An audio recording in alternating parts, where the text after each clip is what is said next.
如果有一个这样的机会，能篡改你临死前的所有记忆，帮你实现这辈子最大的遗憾，你会接受吗？你又会许下怎样的心愿呢？ To the Moon 10年过去了，每年都还有新玩家被安利这款游戏。这款游戏有多特别？它没有战斗系统，没有装备系统，没有成长系统，甚至连失败的可能都没有。你只需要走路、对话、解谜，然后看故事，而且全程只有4-5个小时。但就是这样一款不像游戏的游戏，拿下了当年 GameSpot 的最佳故事奖。Steam 好评率常年维持在 97% 以上。你可能没有概念，但我说出下面的名字你就有数了。跟他一起获奖的是《传送门2》、《幽灵轨迹》、《异度之刃》这些大作。为什么一个像素划分、没有操作，甚至可以说没有游戏性的游戏能有这么持久的生命力？很多人通关后只看懂了圆满结局，却没人发现这场奔赴月球的浪漫约定从头到尾都是一场无人戳破、耗尽一生的双向无解，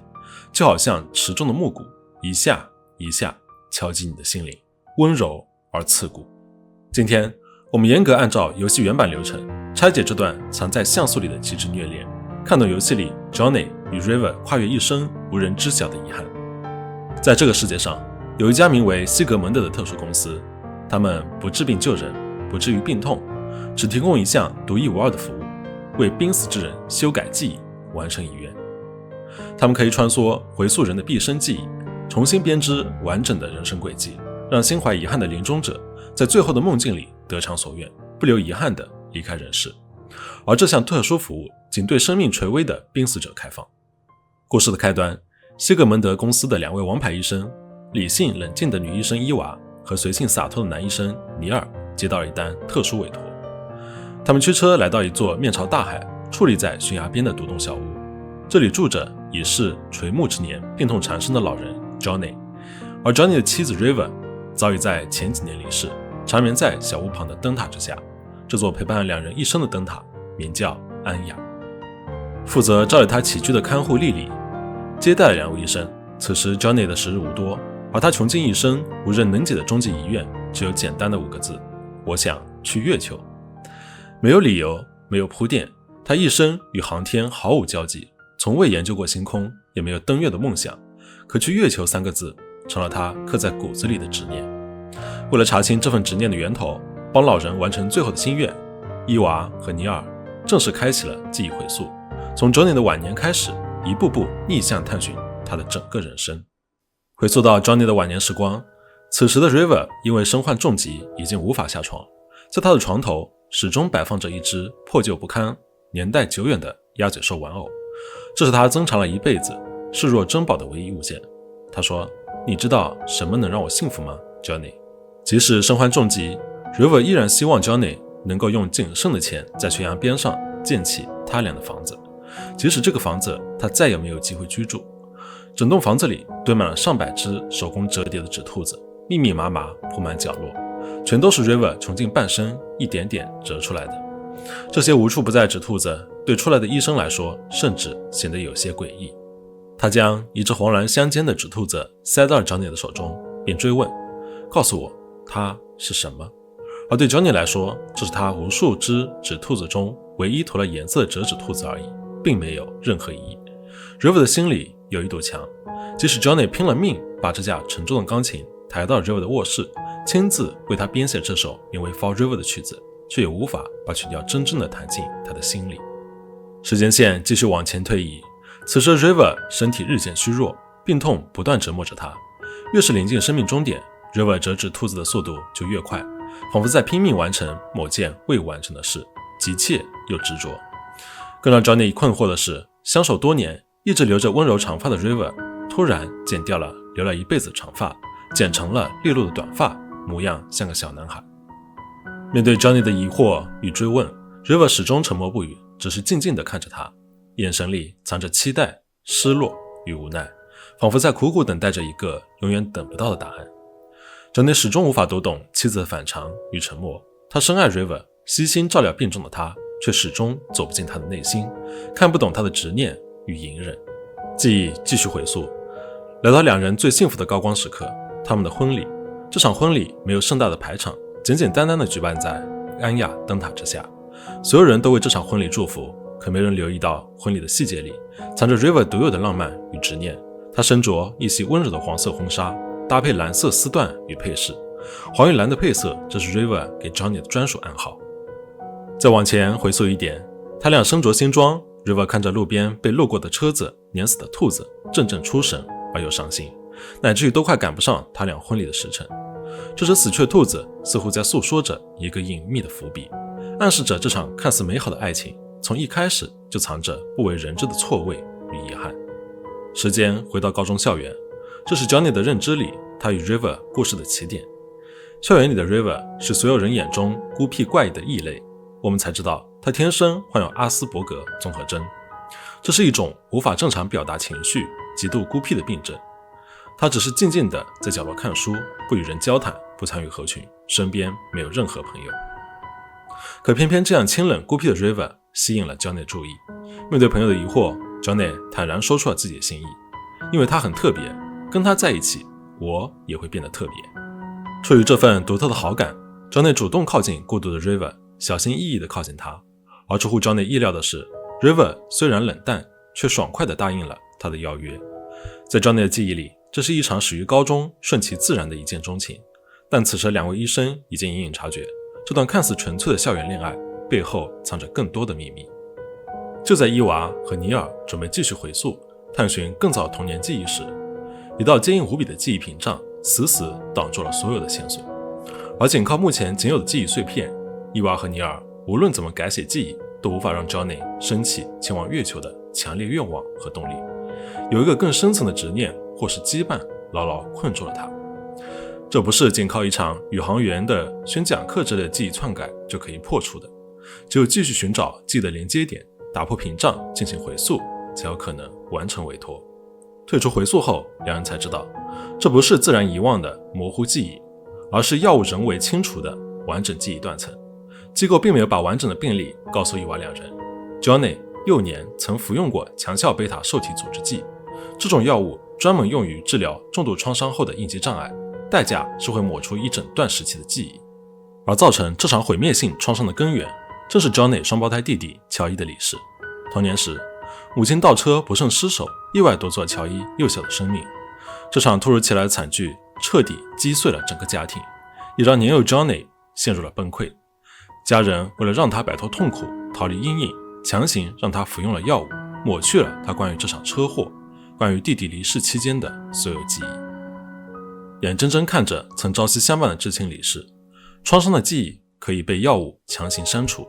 但潜意识里的空缺、愧疚与执念永远无法被消解。而在屏幕边缘散落的记忆碎片中，一只熟悉的鸭嘴兽玩偶悄然出现，这让两位医生确定，这只几乎陪伴 River 一生的玩偶藏在 Johnny 被抹去的童年里。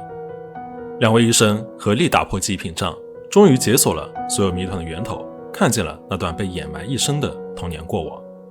在 Johnny 5岁那年的夏夜嘉年华，调皮的他独自来到了悬崖边，邂逅了同样孤独的小女孩 River。两个无人陪伴的孩子躺在草地上，仰望漫天星空。崖边的安雅灯塔是唯一的见证。漫天星辰错落排布，淡黄色月亮边上的那些星星连接起来的样子像一只兔子。而这句话瞬间击中了 River 的内心，这也是这位孤独女孩藏在心底从未与人分享的专属想法。知音难觅，双向契合的温柔在两个孩童心底悄然生根。Johnny 把自己在嘉年华辛苦赢来的奖品，一只鸭嘴兽玩偶和一个沙包全部送给了 River， 当做两人相识的礼物。分别的时候，两人许下了约定，他们约定明年的嘉年华再回到这里相见。所以校园里的告白根本不是开端，而是一场迟来的重逢。离别时， River 紧张而期待地问出，那如果你忘记了或者走丢了呢？年少的 Johnny 温柔又郑重地告诉 River， 那么我们总会在月亮上相遇的，傻瓜，就在小兔子的肚子那里。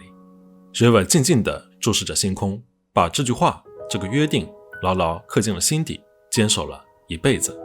可命运的残忍从来都猝不及防。这场最纯粹的初见过后不久，弟弟乔伊车祸离世， Johnny 服药清除了所有创伤记忆。与此同时，他彻底忘记了嘉年华的星空，遗忘了兔子形状的星河，遗忘了鸭嘴兽玩偶，更遗忘了和 River 的月球之约。所有看似无解的谜团，此刻全部有了答案。这场错位一生的爱恋，终于撕开了最虐的真相。无数只纸兔子不是无端的执念，是他们出狱时星河成兔的专属暗号。鸭嘴兽玩偶是 Johnny 送给他的第一份，也是最珍贵的童年礼物。那天之后，他无论去哪都带着这只略显怪异的玩偶，成为了旁人眼中的怪胎。River 中年突然剪短的短发，不是一时兴起，是他想变回童年初见时的模样，拼尽全力唤醒 Johnny 沉睡的记忆。婚礼上，黄蓝相配的婚纱，黄色是兔子的温柔底色，蓝色是初见时的浩瀚星空，是他藏在婚礼里专属两人的浪漫纪念。而 Johnny 穷尽一生的登月执念，根本不是向往航天，向往星空，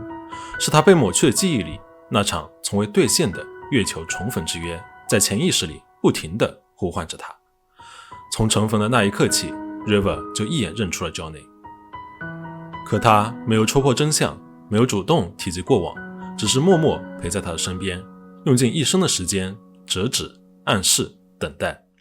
期待他能想起那个夏夜的星空和约定。这是 River 的坚守，也是阿斯伯格综合征患者的悲哀。可 Johnny 什么都忘了。他在高中对 River 的一见钟情是全新的心动，而 River 对他的一点万年是跨越数年的重逢。他用一辈子温柔待他，细心爱他，给了他安稳的婚姻，平淡的陪伴，却唯独给不了他最想要的一份完整的双向的初见记忆。或许 River 到死都在纠结，在迷茫，他始终不知道 Johnny 是真的忘了，还是从来都不在乎那场约定。这也是他为什么不用仅剩的钱延续自己的生命，而是让 Johnny 建起这间悬崖边上的房子，因为这里透过窗户就能看见昂雅灯塔，就能看见那晚的星空。或许在他走后的某一天， Johnny 会记起那晚独属于他俩的约定。他守着两个人的秘密，孤独终老，耗尽一生等待，最终带着遗憾离世。而 Johnny 带着残缺的记忆和莫名的愧疚，懵懂活至暮年。世人眼中神仙眷侣的圆满婚姻，实则是一场长达数十年温柔又残忍的分别的单向奔赴。 Johnny 爱 River 爱得太深，以至于此前无论怎么更改记忆，最终 Johnny 都会爱上 River， 选择留在 River 的身边。而现在查清了所有的真相，按照西格蒙德公司的标准流程，医生只需要在 Johnny 的童年记忆里抹除 River 的存在，植入成为宇航员登陆月球的想法，重构他的人生轨迹，就能完成委托。这是最简单的方法。但看透两人毕生遗憾的伊娃不忍心让这场遗憾草草收尾，他决定打破公司规则，私自给两个苦命人编织一场真正圆满的人生。他设计了一套最温柔最极致的改写方案。第一，让弟弟乔伊在车祸中存活下来，没有了至亲离世的创伤， Johnny 就无需服用药物，不会遗忘童年的一切，更不会忘记 River 和那场月球之约。第二，可以让两人在第二年的嘉年华之约中双向错过。小 Johnny 等待了 River 一整天，小 River 也等待了 Johnny 一整天，两人双双誓约，彼此走散。这份双向的落空，让他们牢牢记住了那句月亮上相见的约定，也让两人拥有了奔赴月球的毕生动力。全新的记忆人生就此开启。因为一场双向的错过， Johnny 带着月球之约的执念，拼命读书，努力锻炼，顺利考上了航天专业，一路深耕，最终进入了 NASA， 成为了一名宇航员。而 River 也始终铭记童年的约定，深耕天文领域，潜心钻研，最终同样进入了 NASA。 在 NASA 的大厅里，成年的 Johnny 与 River 再次相遇，没有歇斯底里的哭泣，没有久别重逢的相拥， River 静静地站在正弹奏着钢琴曲的 Johnny 的身后。这是一首独属于他们俩的曲子，而这首原本送给 River 的歌曲名 For River 也变成了 To the Moon。 两个走散的人为了同一个执念，各自跋山涉水，奋力奔赴，最终在浩瀚星河的终点再度相遇。故事的最后，两人一起执行了登月的任务，火箭腾空而起，经典主题曲 Everything Alright 温柔响起，穿越云层，奔赴星河。浩瀚无垠的太空之中，月球缓缓靠近， River 轻轻向 Johnny 伸出手， Johnny 稳稳地握住。这一刻，所有的错过、遗憾、等待与隐忍全部圆满。而在冰冷的现实里，病床上的老人 Johnny 带着温柔的笑意，心跳彻底停止，无憾离世。在虚构的完美记忆尽头，功成名就相守一生的两人依旧回到那座悬崖小屋，身旁依旧矗立着那座名为安雅的灯塔。无论记忆如何改写，人生如何重构，他们灵魂深处的归宿永远是彼此，是这座承载了所有执念的海边悬崖。现实的结局依旧满是遗憾， Johnny 离世， River 早已长眠在灯塔之下，两人终究在现实里错过了整整一生。故事的最后，伊娃和尼尔参加了 Johnny 的葬礼， Johnny 将毕生的房产全部留给了悉心照料他的看护莉莉。很多人说去月球的结局无疑是圆满的，可只有真正看懂所有细节，读懂全部伏笔的人才会明白，这份圆满是彻头彻尾的镜花水月，虚拟幻境。可如果 River 没有阿斯伯格综合征， Johnny 没有吃下阻断药，这场故事就不会这样凄美，令人动容。现实里， River 独自守着秘密，熬完孤独的一生，到死都没有等到爱人的回应。 Johnny 懵懂一生，莫名愧疚，带着无解的执念离开人世。所谓的登月重逢，不过是医生为两个遗憾终生的人编织的一场温柔美梦。这世间最极致的浪漫是跨越山海，奔赴约定，而最刺骨的遗憾是我守着我们的回忆，错过一生，你却从一开始就全部都忘了。游戏的最后，一切尘埃落定，伊娃两人接到了下一通委托电话，即将奔赴下一场记忆救赎。可就在伊娃转身离开后，屏幕突然红光警报闪烁，这是记忆回溯时宿主生命体征不稳的征兆。只见尼尔迅速拿出药物服下，这一处隐秘伏笔也暗示着这位看似洒脱的医生自己也深陷未知的痛苦与遗憾之中，又或许记忆回溯的本身就是一场幻境。看懂了所有细节和真相的你，还觉得这个结局是圆满的救赎吗？两个相爱至死的人最终抱着遗憾错过一生，如果现实世界里真的有这样的一家机构，你又会让他们完成你的什么愿望呢？感谢你的观看，我是海米，神作清理计划正式启动，关注我，带你深挖更多游戏神作的隐藏伏笔与虐心真相。